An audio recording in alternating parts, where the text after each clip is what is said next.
Madame, Monsieur, bonsoir. L'essentiel de ce journal sera bien évidemment consacré à la libération de Florence Aubenas que nous venons de vivre en direct. Florence Aubenas, dont l'avion arrivé de Chypre s'est posé à 19h12 très précisément sur la base de Villacoublay. Elle a été accueillie par sa famille au grand complet et par le chef de l'État, Florence Aubenas, qui s'est adressée ensuite à la presse. Jacques Cardoz. Le Falcon 50 transportant Florence Aubenas s'est posé à 19h12 sur la base aérienne de Villacoublay, en banlieue parisienne. Après une journée de voyage, après surtout 5 mois d'angoisse, voici la première image de Florence Aubenas. C'est celle d'une femme souriante, calme, évidemment soulagée et heureuse de ce dénouement. Sur le tarmac, elle fait ses premiers pas de femme libre. C'est le chef de l'État qui le premier la salue. Un à un, ce sont ensuite les 14 membres de sa famille. Accolades, embrassades, quelques larmes avec son père Benoît, sa mère Jacqueline, puis son frère Olivier et sa sœur Sylvie. Tranquillement, la journaliste de Libération se rend au pavillon d'honneur à l'abri des caméras. Puis elle revient livrer son premier témoignage. Décontractée, ne paraissant pas affectée par ses 5 mois de captivité, elle se confie même avec humour. Eh ben, il m'arrivait un drôle de truc, c'est qu'une fois les preneurs d'otages m'ont dit bon, ben, ce qu'on va faire, c'est on va vous montrer la télé parce que vous avez l'air très déprimé. Et chacun sait que la télé, ça remonte le moral.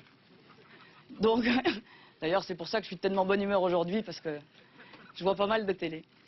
Donc, ils m'ont dit voilà, donc j'étais assise, accroupie. Donc exceptionnellement, ce jour-là, ils avaient délié les mains et les pieds pour que la fête soit complète. Et ils m'ont dit, bon, vous pouvez soulever un petit peu le bandeau pour voir l'écran. J'ai dit, oh merci. Donc j'ai regardé, et c'était TV5, c'est ce qu'on capte là-bas, donc sans que personne ne se vexe. Et donc il y avait une présentatrice qui était là, je me dis, tiens, ça a l'air bien, le journal, etc. Et je vois en dessous une bande qui défile, et je me dis, tiens, c'est un bon signe pour moi, cette fille, elle s'appelle Florence Hussein. Ah, je me dis, c'est un sacré signe du sort. Ça veut dire que tout va bien se passer pour moi aujourd'hui. J'aurai une double ration de vache qui rit. Peut-être que j'aurai même une deuxième bouteille d'eau. Enfin, ça va bien aller. Donc, derrière, je vois un chiffre. Je me dis 140. Qu'est-ce que c'est 140? Au bout d'un moment, je comprends que Florence Hussein, c'est de moi dont il parlait. Et 140, c'est 140 jours. Et là, je vous assure que je suis la première à rigoler des concerts de soutien, la première à ne pas aller aux manifestations, je le confesse. Mais quand on voit ça, je le regrette de tout cœur de ne pas en avoir fait plus. Et s'il vous plaît, la prochaine fois que vous avez une manifestation, j'irai, je le promets. Parce qu'on est tellement content quand on voit ça accroupi par terre. Et c'est pour ça que je tenais à remercier absolument tout le monde ici, parce que c'est vraiment une aide formidable. Sur les conditions de sa libération ou sur sa vidéo, Florence Aubenas n'a pas voulu s'étendre. Elle en dira peut-être plus mardi matin à l'occasion d'une conférence de presse. En attendant, elle va tenter de retrouver le calme et les siens. Autre image forte, autre image bien sûr de liberté, celle de son guide, Hussein Hanoun, libéré en même temps qu'elle hier après-midi. Hussein Hanoun est revenu chez lui, il a retrouvé sa femme et ses enfants dans une ambiance de liesse. C'est tout le quartier qui le fête. Aurélia Guim. Derrière les vitres fumées de la voiture blindée de l'ambassade de France, celui qu'ici tout le monde attend depuis des mois. Hussein Hanoun Al-Saadi est enfin rentré chez lui ce matin. La fin d'une interminable attente pour ses 4 enfants et pour son épouse qui peuvent enfin le serrer dans leurs bras. Ils viennent de passer 157 jours sans lui.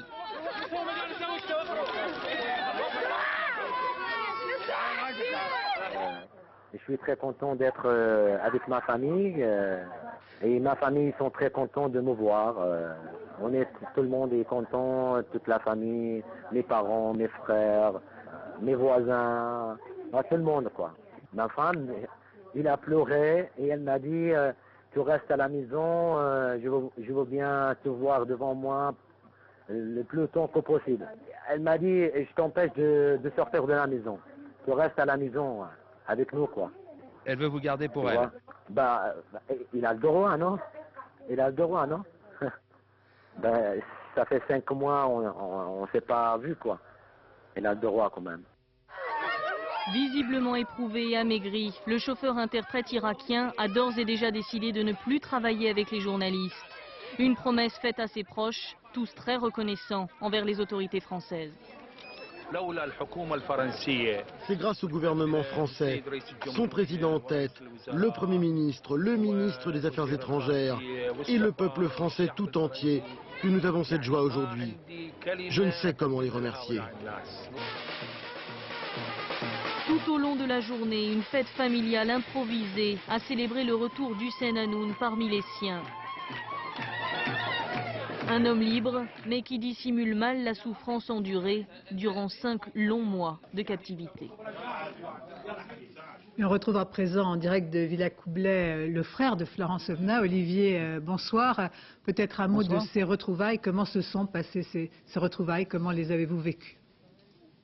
Très émouvante, parce que c'est vrai que c'est un jour qu'on attendait impatiemment, et donc il est enfin arrivé. Il y avait un beau ciel bleu, elle est plutôt rassurante parce qu'elle est en forme, pétillante, donc même si en effet physiquement il faudra un peu qu'elle se requinque, mais donc c'est une belle soirée.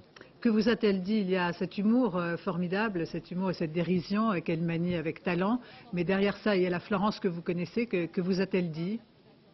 Elle nous a rien dit de spécial, je crois qu'on va la voir maintenant un peu tranquillement, on va passer du temps avec elle et puis ça va venir petit à petit, mais ce qui était important pour nous c'est de la voir en pleine forme et donc c'est le cas, donc on est très heureux. Vous n'avez jamais douté un instant? Oh non, on n'a jamais douté, enfin on a vécu des moments d'angoisse et d'incertitude, mais on a toujours misé sur un dénouement heureux et il est enfin arrivé. Alors, qu'est-ce qui vous faisait dire que Florence Aubenas était en vie? L'otage roumaine a annoncé aujourd'hui, et c'est une information sans doute importante, qu'elle a passé plus d'1 mois et demi avec Florence dans la même cellule. Est-ce que vous étiez au courant de cette information?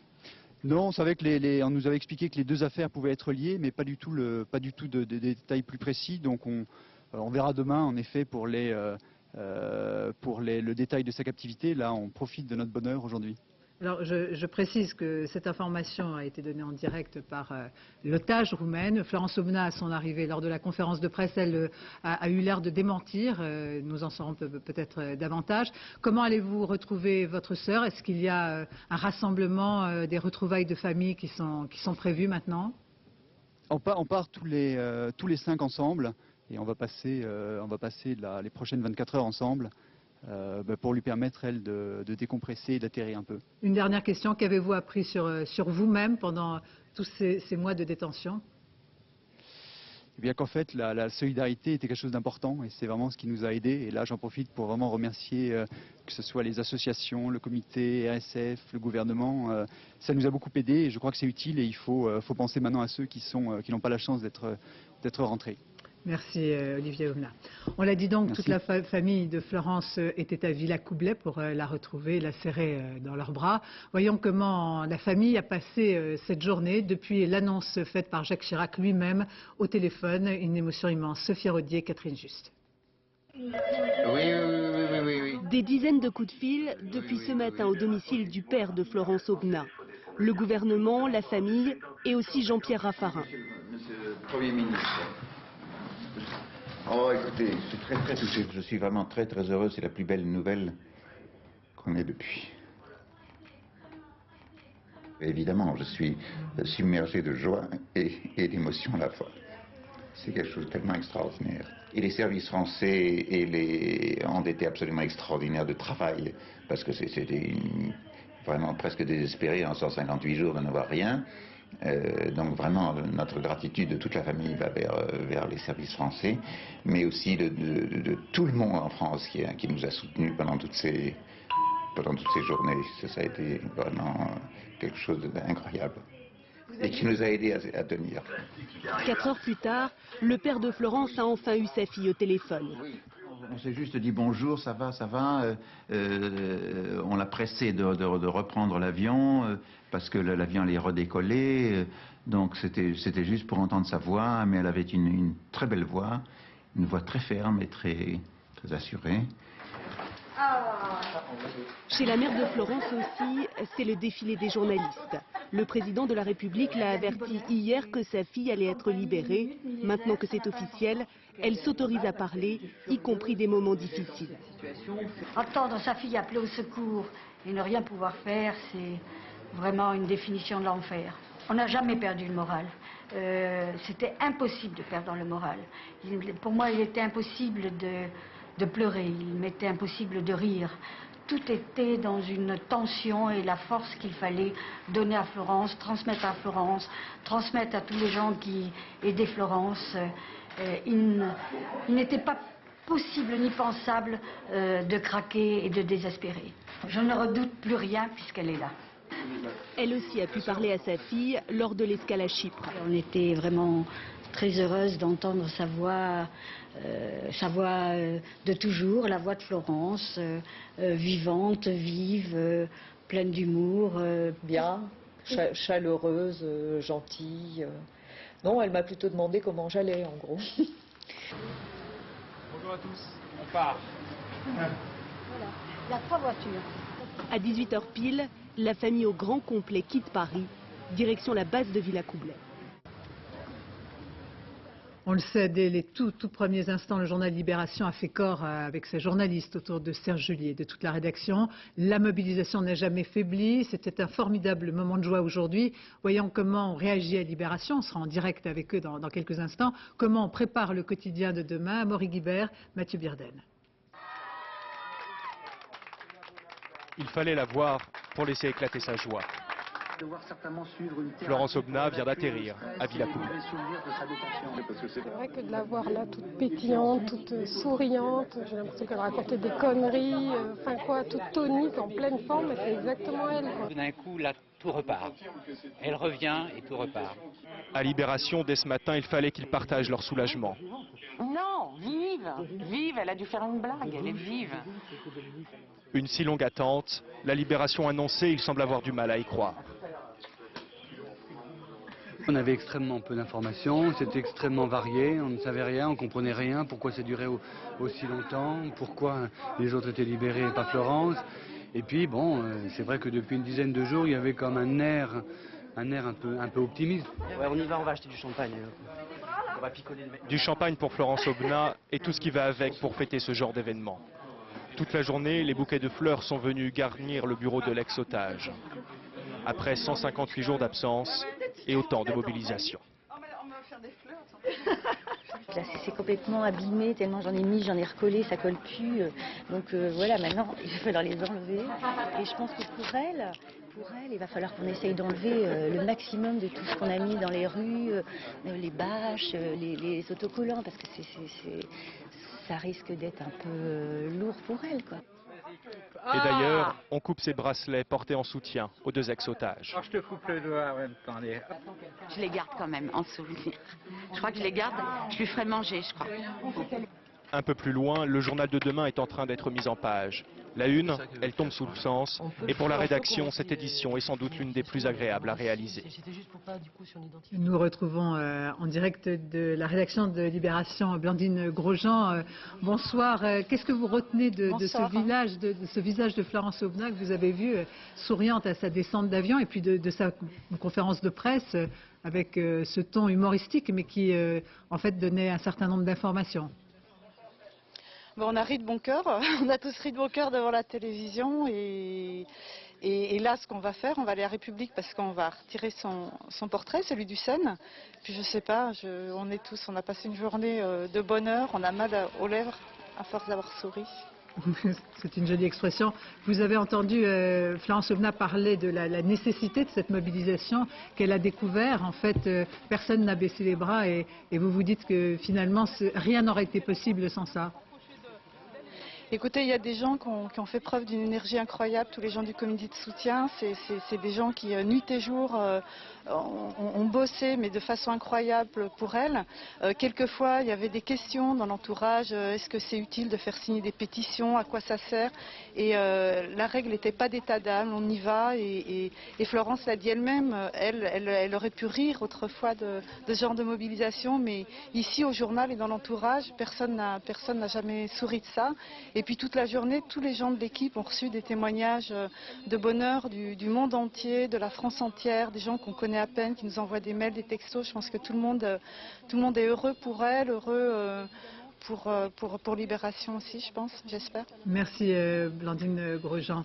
Avec nous sur ce plateau, Michel Barnier, bonsoir. Merci d'être avec nous. On va peut-être rester un instant dans le registre de l'émotion. J'imagine que pour vous, ministre des Affaires étrangères en charge pendant toute cette affaire, c'est aussi un moment de soulagement et d'émotion. C'est un vrai moment de joie pour toute la France, pour vous tous, les journalistes, pour la famille, pour toutes les communes qui ont apporté des témoignages.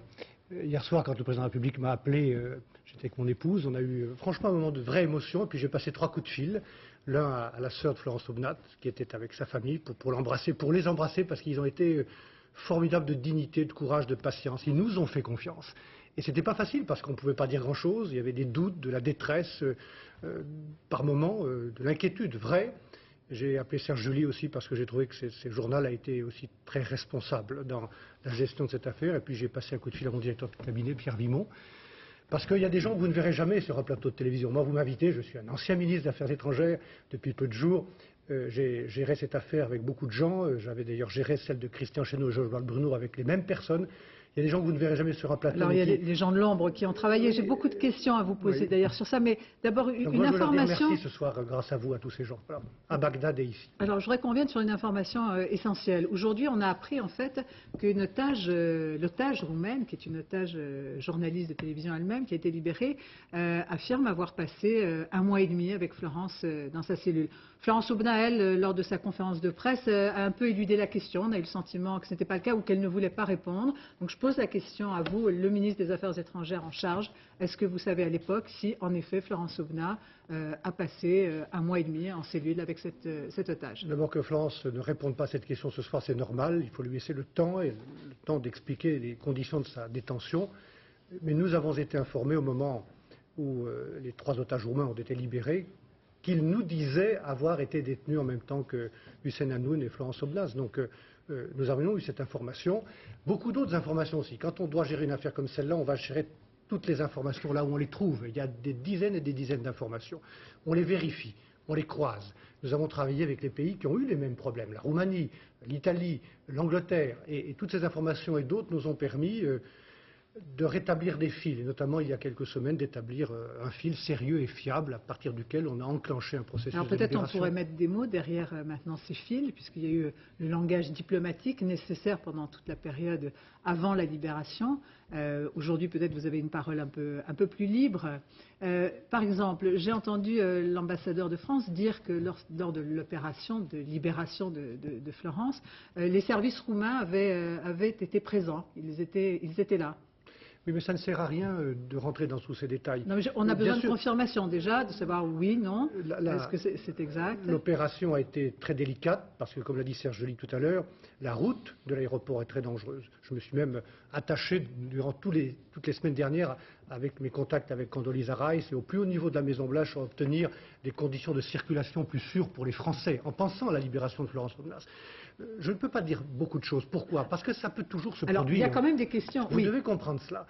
J'ai eu les mêmes questions au moment où Christian Chesneau et Georges Bruno ont été libérés. Et nous n'avons pas trop dit. Et là, au moment où on m'interrogeait, je disais attention, ça peut se reproduire. Mais on va respecter, quelques jours plus tard, on va bien sûr respecter donc il faut comprendre cet engagement qui est nécessaire. Mais d'abord des questions sur la rançon. Est-ce qu'il y a eu, oui ou non, une rançon? Vous avez toujours dit non. La réponse est non. Vous confirmez aujourd'hui qu'il n'y a pas de rançon? Je vous dis que la réponse est non. Et qu'elle est non aujourd'hui toujours? La réponse est non. Bon. Alors tout ce que l'on peut dire autour de ces otages libérés, de cette rançon dont a évoqué le patron de Reporters sans frontières, de demande de rançon. Lui-même a dit que c'était des rumeurs qu'il avait été trompé. Il y avait demande de rançon. Je vous ai dit que la réponse est non. Il n'y a pas eu paiement de demande de rançon, mais est-ce qu'il y a eu demande de rançon? La réponse est non. Il n'y a pas eu de demande non plus. La réponse est non. Bon. D'autres questions. À quel moment vous avez senti que les choses se dénouaient vraiment? À quel moment il y a eu accélération et à travers quels signes? On a eu de longues périodes de silence, de fils qui étaient coupés, et puis il y a quelques semaines, 5 semaines, nous avons établi un contact fiable et sérieux, à partir duquel on a enclenché ce processus de libération. Et donc, dans les 3 dernières semaines, nous savions que nous étions sur la bonne route. Serge July d'ailleurs lui-même que les lignes bougeaient, et c'est vrai que les lignes bougeaient dans le bon sens, et donc dans les derniers jours avant que je ne quitte le Quai d'Orsay, et toujours en travaillant, je veux le dire ce soir, en confiance avec Jean-Pierre Raffarin, qui a suivi ça tous les jours, le chef de l'État, les services du ministère de la Défense sur place et à Paris. On a fait un bon travail. Donc c'est une occasion pour moi de remercier tout le monde à nouveau. C'est important. Il y a eu 2 cassettes, une que l'on a vue, rendue publique, une autre qui n'a pas été. Est-ce que vous avez eu, vous, d'autres signes de vie tangibles de Florence Aubenas? Il y a eu des signes directs ou indirects, mais encore une fois, ça n'est pas utile et ça peut être dangereux. Nous pouvons, dans ce pays dangereux, instable, avoir d'autres Français, pas forcément des journalistes, qui soient enlevés. Et donc, il faut anticiper, prévoir ça. Et je ne dirai rien ce soir, et on ne dira rien, les chefs de l'État, les ministres actuels, qui puissent nous priver de moyens d'action dans le cas où ça se reproduirait. Vous êtes dans votre rôle, c'est tout à fait normal. Vous restez avec nous, Michel Barnier, parce que moi, j'arrive maintenant en duplex avec l'otage roumaine libérée. Parmi les informations, en effet, que nous avons apprises au cours de la matinée, la journaliste roumaine enlevée le 28 mars dernier et libérée le 22 mai a partagé donc la même cellule pendant 1 mois et demi avec Florence Aubenas. Marie-Jeanne Yon, bonsoir, vous m'entendez ? Marie-Jeanne Yon, est-ce que vous m'entendez? Je voulais vous demander dans quelles conditions avez-vous partagé cette cellule avec Florence? Florence, qui est quelqu'un forcément de très proche, si vous avez pu vivre près d'1 mois et demi de détention avec elle.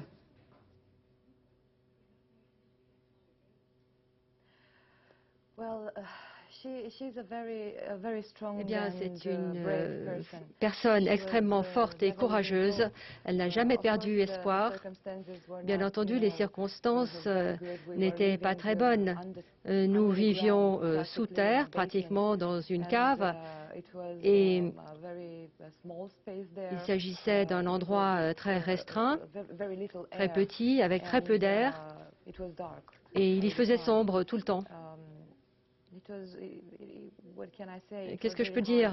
C'était très dur, mais c'est passé maintenant.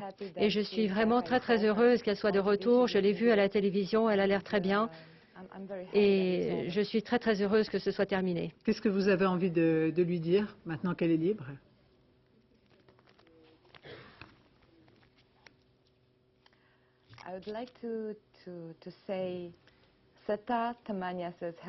Je voudrais dire que Sata Tamania lui dit bonjour et je voudrais renouveler mon invitation qu'elle vienne en Roumanie et qu'elle goûte ma soupe aux légumes acides et ma soupe aux pois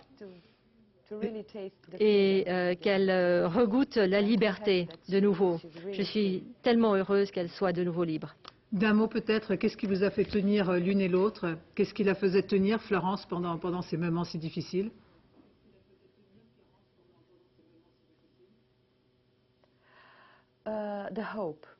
L'espoir.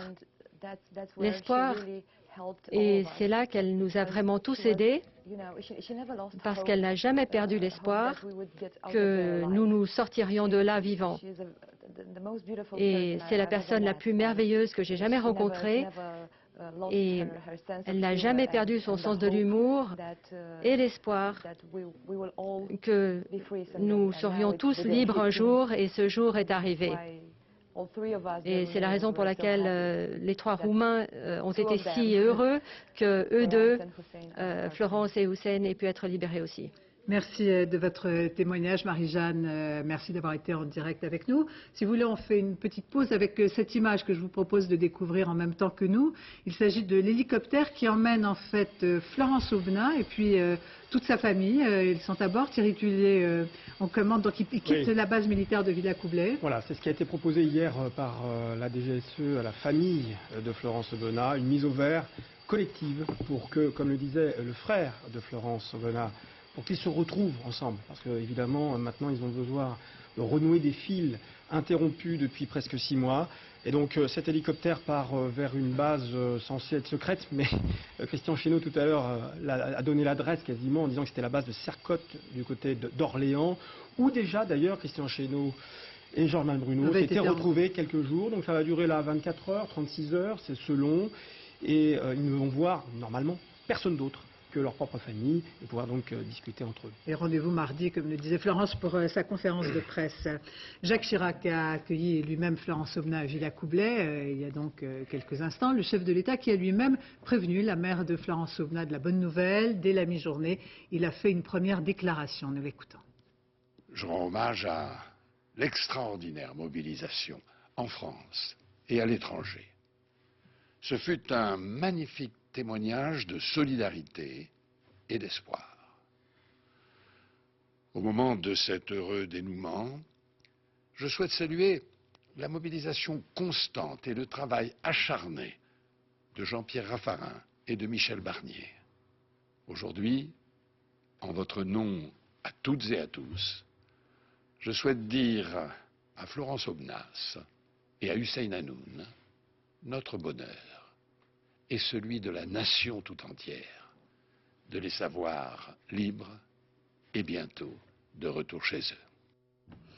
On parle d'elle donc maintenant depuis 5 mois. Elle était tous les jours dans nos pensées. Florence Aubenas, journaliste de Libération, dont le parcours professionnel et la qualité de son travail ont toujours été unanimement salués. Une journaliste et une femme de cœur qui a de l'empathie pour les êtres qu'elle croise au cours de ses reportages. Martine Laroche-Joubert. Profession reporter. Davantage qu'un métier, une passion pour Florence Aubenas. Engagée au journal Libération en 1986, elle ressentait chaque reportage comme une mission particulière. On dit toujours pourquoi les gens parlent aux journalistes, pourquoi quand ma mère vient d'être assassinée et qu'un journaliste ouvre la porte et on dit oui je vais répondre à vos questions, vous dire qui était ma mère, ça semble toujours extrêmement incongru. Et en fait c'est normal, je crois que les gens ont besoin de parler à ce moment-là et c'est la presse qui est là. Encore faut-il avoir une écoute attentive, une curiosité de l'autre, comme ici en Algérie. Et le talent de restituer ses émotions.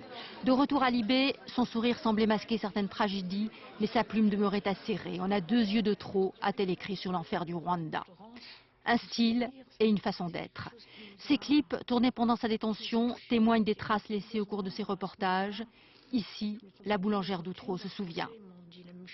Elle était convaincue d'une chose, de mon innocence, et elle m'aidait à me tenir droite.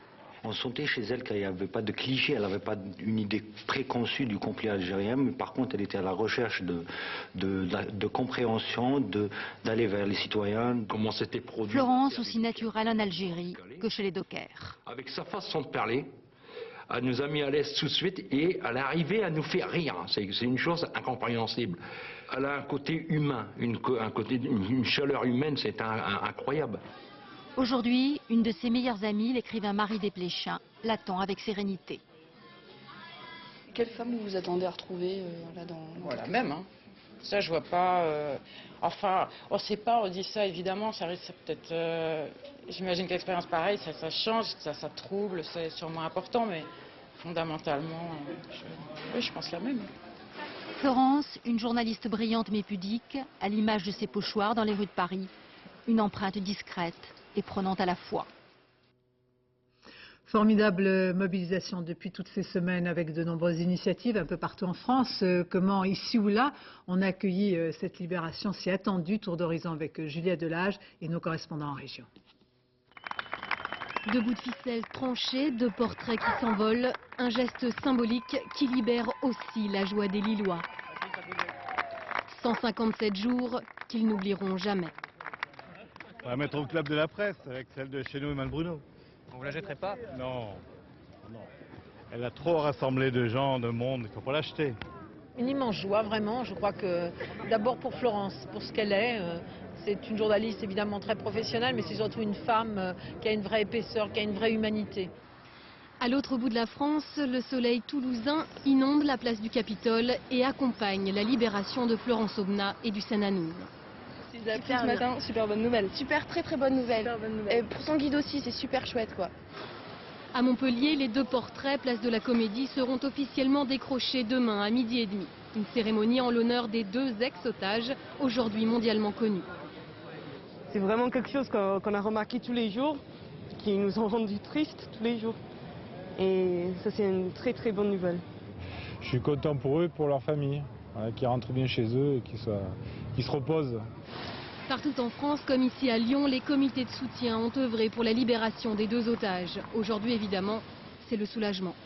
Cette mobilisation, elle était pourtant fondamentale et nécessaire. Quand quelqu'un n'est plus là, quand quelqu'un disparaît, je pense que c'est un réflexe humain aussi de faire voir qu'on ne les oublie pas, qu'on pense à eux. Florence Aubenas et Hussein Hanoun sont libres, mobilisés pendant leurs 5 mois de détention. Tout le pays fête ce soir leur libération. Le comité de soutien de Florence Aubenas a appelé un rassemblement depuis 20 h, place de la République. Plusieurs centaines de personnes y sont actuellement rassemblées et la fête devrait durer une partie de la nuit. Séverine Lebrun et Diane Richard. Ils sont déjà quelques dizaines à s'être rassemblés place de la République. Tous veulent assister au symbole, le décrochage des affiches de Florence et Hussein. Vous vous rendez compte si c'est beau ça? Ah, c'est beau, je dis que c'est beau. Enfin, j'ai envie de rester Moi, jusqu'à cette nuit. j'attendais ça depuis longtemps. Tous sont venus pour témoigner leur joie. Bien sûr que je vais faire la fête, on va venir faire un tour, voir un peu. J'espère qu'il y aura la fête, ce sera une fête joyeuse. Au pied des portraits se mêlent joie et émotion. Formidable, formidable, formidable. Ça a été une longue attente. Oui, chaque jour, j'y ai pensé parce que j'ai l'affiche à la maison et chaque jour, j'étais en face de l'affiche et chaque jour, j'ai pensé à elle, à eux. Et vraiment, ça m'a bouleversée, quoi. Ça m'a fait pleurer, quoi. J'étais contente. Pour les membres du comité de soutien qui se sont battus sans relâche, c'est le soulagement. On l'a gagné, nous, ce combat. Le Quai d'Orsay l'a gagné, mais le peuple de France l'a gagné. C'est-à-dire c'est la manifestation populaire qui l'a gagné. La sono est là, les Parisiens aussi. Toute la nuit vibrera pour fêter ceux que tous attendaient. Je vous propose tout de suite d'écouter Serge July, le patron de Libération, qui était donc dans l'avion qui ramenait de Chypre Florence Aubenas vers Villacoublay. Serge July qui nous parle des conditions de la libération de Florence. Nous l'écoutons. La libération s'est faite, c'est une opération de la part des ravisseurs qui était une opération militaire assez compliquée puisqu'ils ont fait à peu près 80 km dans Bagdad avant de lâcher Florence et Hussein, avant qu'ils soient récupérés par les agents de la DGSE. Le circuit a duré énormément de temps, ils avaient pris énormément de précautions.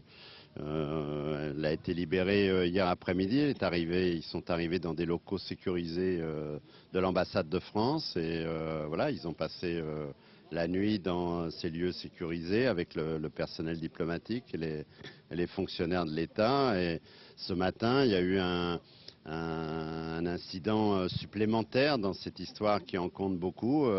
Il y a eu du vent de sable voilà, sur Bagdad, comme ça arrive assez souvent, parfois ça dure des heures et l'avion militaire s'est posé sur un vent de sable avec 200 mètres de visibilité et a obtenu des autorités de redécoller dans les mêmes circonstances, de telle sorte qu'on a évité que Florence ne retourne à Bagdad pour une nuit supplémentaire. Voilà. Jean-François Copé, porte-parole du gouvernement, tout comme Michel Barnier qui est sur ce plateau, qui nous a bien confirmé, tous les deux confirment en tout cas, qu'aucune rançon n'a été versée. De la captivité de Florence Aubenas, des raisons de son enlèvement et de sa libération, on sait en fait peu de choses. Si c'est un succès évident des services secrets et de la diplomatie française, beaucoup de questions restent en suspens. Dominique Derda. L'ambassadeur de France à Bagdad est formel. Aucune rançon, dit-il, n'a été versée en échange de la libération de Florence Aubenas et de Hussein Hanoun. C'est la version officielle, d'autant plus difficile à contredire que dans ce domaine, le secret le plus absolu est évidemment de rigueur. Robert Ménard, le secrétaire général de Reporters sans frontières, est lui nettement moins affirmatif. On sait bien que dans ce genre d'affaires, il y a toujours des contreparties financières et autres. On ne sait pas, on n'appelle pas ça des fois la rançon, mais des frais d'hébergement. Mais quand c'est des sommes tellement importantes, on finit par plus savoir, ou savoir très bien qu'il s'agit d'une rançon déguisée. On le sait ou on le suppose. À Bagdad, comme toujours, les rumeurs vont bon train, mais bien malin celui qui apportera la preuve que de l'argent a été versé. Les preneurs d'otages qui sévissent dans le pays appartiennent à des groupes différents. Ceux qui détenaient Christian Chesneau et Georges Malbruno se disaient membres de l'armée islamique en Irak, une organisation structurée. Leurs revendications étaient plus politiques, du moins en apparence. Les ravisseurs de Florence Aubenas et de Hussein Hanoun, quant à eux, étaient, si l'on peut dire, inconnus des services de renseignement, de vulgaires criminels, enfin, paraît-il. On ignore tout de leur motivation, tout aussi des raisons pour lesquelles ils ont fini par relâcher ceux qu'ils détenaient. Ne reste alors que la version officielle, ni rançon, ni contrepartie, même si elle ne convainc pas tout à fait. Michel Barnier, ni rançon ni contrepartie, dit-on. Bon. Est-ce qu'on en sait davantage sur le groupe, en tout cas, qui a enlevé, qui détenait Florence Aubenas? On en saura sans doute davantage après qu'elle ait pu répondre à un certain nombre de questions. Mais j'ai dit tout le long de ces mois que les raisons et les réseaux auxquels sont liés ces enlèvements ne sont pas les mêmes. Donc clairement, nous avons un groupe différent de celui qui avait enlevé Christian Chesneau et Georges Valbruno. Probablement un groupe plus religieux, moins politique. J'ai observé dans les derniers jours que les appels de plusieurs dignitaires de l'islam, en Arabie Saoudite, au Qatar, les responsables de la communauté musulmane à Paris, ces appels-là ont été utiles et qu'ils ont été entendus par les ravisseurs. Mais ce sont des raisons différentes et naturellement, en vous parlant de ces personnes dont la France s'occupe, parce que la France ne laisse pas tomber ses enfants, je veux dire un mot d'Ingrid Betancourt. Voilà plusieurs années qu'elle est détenue en Colombie. Je veux dire aussi le souci que j'ai eu et que je continuerai d'avoir, même si je ne suis plus ministre, pour qu'on connaisse la vérité sur la disparition de Fred Nérac en Irak, celle de Kiffer en Côte d'Ivoire. Ce sont des sujets qui m'ont humainement et politiquement interpellé. Au fond, il y a une leçon peut-être à tirer de cette libération, c'est que ce n'est pas une fatalité. C'est une leçon de démocratie. Il n'y a pas de fatalité, il faut travailler dans la discrétion, il faut que ceux qui s'inquiètent, et on les a entendus tout à l'heure, qui se mobilisent, comprennent que les pouvoirs publics ne peuvent pas traiter ces libérations-là sur la place publique. Le secret et la discrétion est une condition de la sécurité de ceux qui sont enlevés. En même temps, on sent que vous parlez, Michel Barnier, avec beaucoup de tempérament, de sentiments et de passion. Vous avez quitté vos fonctions aujourd'hui, vous restez en politique ? Bien sûr, je reste au service de mon pays.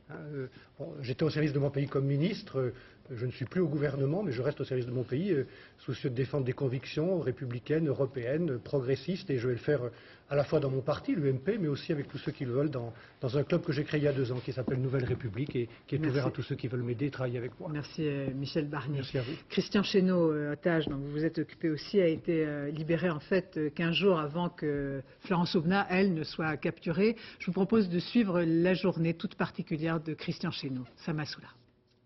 Je suis à la fois témoin et journaliste, c'est-à-dire que là, moi j'ai vécu ça il y a 7 mois, là, 6 mois. Cette fois, Christian Chesneau est de l'autre côté, libre, en route pour accueillir Florence Aubenas. Pour moi, le fait de venir la chercher d'une certaine manière, c'est aussi, ça clôt aussi notre histoire à nous, parce qu'on était toujours on était inquiets, puis c'était un poids, ça me pesait sur la conscience. L'ex-otage journaliste n'était jamais revenu à l'aéroport de Villacoublay depuis sa libération. Aujourd'hui, il revit le scénario. Une consoeur lui raconte l'organisation de son retour après 124 jours de détention. Et ça se passe où normalement? C'est pas ici? Alors écoute, la dernière fois, c'était pour toi. Ils nous avaient mis sur le tarmac. On était derrière une série de barrières. Tu te souviens qu'ils avaient installé un micro dans lequel tu as parlé? Et on était tous... Il se souvient. Comment oublier cette soirée glaciale, cette descente d'avion avec son compagnon d'infortune Georges Valbruno. Les premières étreintes avec les siens, les officiels, les projecteurs, la conférence de presse. Plus que quiconque, Christian Chesneau sait ce que vit Florence Aubenas aujourd'hui. On a compris que les énormes lumières qui vous arrivent sur la tête, donc vous êtes un petit peu comme un papillon, je veux dire, pris dans la lumière, quoi. Et là, et vous descendez, et vous tombez dans les bras de vos parents, de votre soeur, de votre frère, de vos amis. Et là, c'est un sentiment, je veux dire, une émotion, je veux dire, je le connaîtrais, je pense jamais dans ma vie. C'est des choses qui reste gravé dans la mémoire, quoi. Une journée particulière, un miroir qui renvoie pêle-mêle à Christian Chesneau ces images d'hommes captifs en Irak, puis d'otages médiatiques à son retour. L'enlèvement de Florence l'avait replongé dans une angoisse sourde. Sa libération est aujourd'hui une étape clé dans sa reconstruction d'ex-otage. Dès les tout premiers jours, la mobilisation pour la libération de Florence Aubenas et de son guide s'est organisée. Elle n'a fait que prendre de l'ampleur tout au long de ces mois. Un véritable mouvement de fond avec des manifestations qui ont débordé largement le cadre de la presse. Olivier Lenouza. Une montgolfière qui s'élève depuis la cour d'honneur du château de Versailles, arborant les portraits de Florence Aubenas et Hussein Hanoun. Un symbole de liberté qui vole dans le ciel, un autre flotte sur la Méditerranée. Une bouteille lancée à la mer comme un SOS plein d'espoir. Dimanche dernier, dans le port de Marseille, 150 bateaux mettent le cap sur le phare du Planier, surnommé phare de la liberté. Pendant 5 mois, la France s'est mobilisée. La pétition lancée par le comité de soutien à Florence et Hussein a réuni plus de 170 000 signatures. Pendant 5 mois, les manifestations se sont multipliées. Lâcher de ballons, course à pied, randonnée en VTT, parcours en roller, autant de messages de solidarité. Les sportifs anonymes rejoints par les professionnels, comme ici les joueurs de l'équipe de France de rugby. Pendant 5 mois, les artistes n'ont pas oublié. Ce soir-là, à l'Olympia, Charles Aznavour chante la liberté de la presse. Il défendait les droits, pour m'empêcher d'écrire, on a vu sur l'enclume. Un peu partout en France, des fanfares font résonner l'espoir. Des millions de personnes ont mobilisé leur énergie. Pierre après pierre, et sur le mur s'est écrit un mot, le mot liberté. Florence Aubenas et Hussein Hanoun sont partis pour vous, ils sont revenus, grâce à vous. Dans le reste de l'actualité au Liban, les élections législatives se poursuivent avec la 3e étape.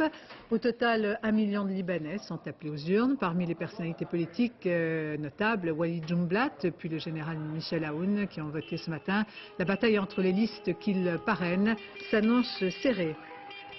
On part pour le Bourget avec la grande vedette du Bourget, l'atterrissage de l'A380, le plus gros avion de ligne du monde, qui s'est posé ce matin venant de Toulouse, un vrai événement auquel assistaient Patrice Pellet et Nicolas Châteauneuf. Le ciel de Paris est magnifique lorsque l'A380, pour son 22e vol, se présente ce matin au Salon du Bourget. La star incontestée de l'aéronautique mondiale pose alors majestueusement ses 320 tonnes sur la piste.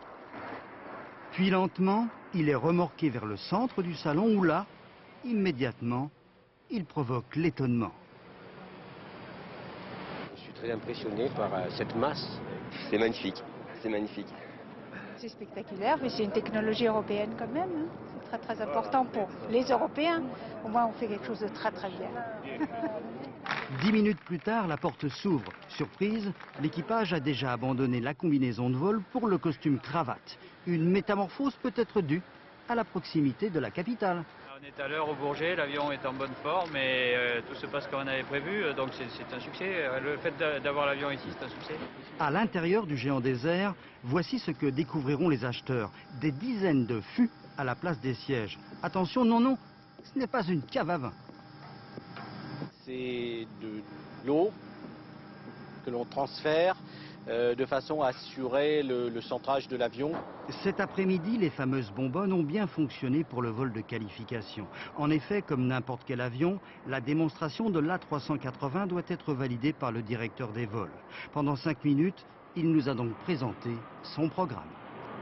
L'A380 volera tous les jours, alors pour ceux qui souhaitent le voir, rendez-vous vendredi, samedi et dimanche prochain pour les journées ouvertes au public. Avant de refermer ce journal, nous revenons bien sûr sur l'information de la journée, la libération de Florence Aubenas et de son guide, Hussein Hanoun, une libération que nous avons vécue en direct à partir de 19h sur France 2. Je vous propose de revivre le film de cette journée si particulière avec Jacques Cardoz.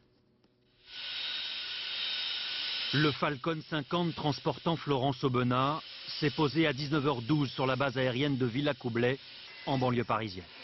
Après une journée de voyage, après surtout 5 mois d'angoisse, voici la première image de Florence Aubenas. C'est celle d'une femme souriante, calme, évidemment soulagée et heureuse de ce dénouement. Sur le tarmac, elle fait ses premiers pas de femme libre. C'est le chef de l'État qui le premier la salue. Un à un, ce sont ensuite les 14 membres de sa famille. Accolade, embrassade, quelques larmes avec son père Benoît, sa mère Jacqueline, puis son frère Olivier et sa sœur Sylvie. Tranquillement, la journaliste de Libération se rend au pavillon d'honneur à l'abri des caméras. Puis elle revient livrer son premier témoignage. Décontractée, ne paraissant pas affectée par ses 5 mois de captivité, elle se confie même avec humour. Bonjour tout le monde. Je suis comme vous, j'attends un otage qui va arriver. Je sais pas comment je me sens. Nettement mieux. Là, je sais pas pourquoi, je me sens bien là, oui. Parce qu'on n'a pas le choix. C'est-à-dire que on est là et on fait comme on peut. C'est-à-dire que On était dans une pièce avec Hussein, une cave. Et donc c'était des conditions qui étaient sévères, enfin vous en jugerez. Et ben il m'arrivait un drôle de truc, c'est qu'une fois les preneurs d'otages m'ont dit bon ben ce qu'on va faire c'est on va vous montrer la télé parce que vous avez l'air très déprimé. Et chacun sait que la télé ça remonte le moral. Donc d'ailleurs c'est pour ça que je suis de tellement bonne humeur aujourd'hui parce que je vois pas mal de télé. Donc ils m'ont dit voilà, donc j'étais assise, accroupie.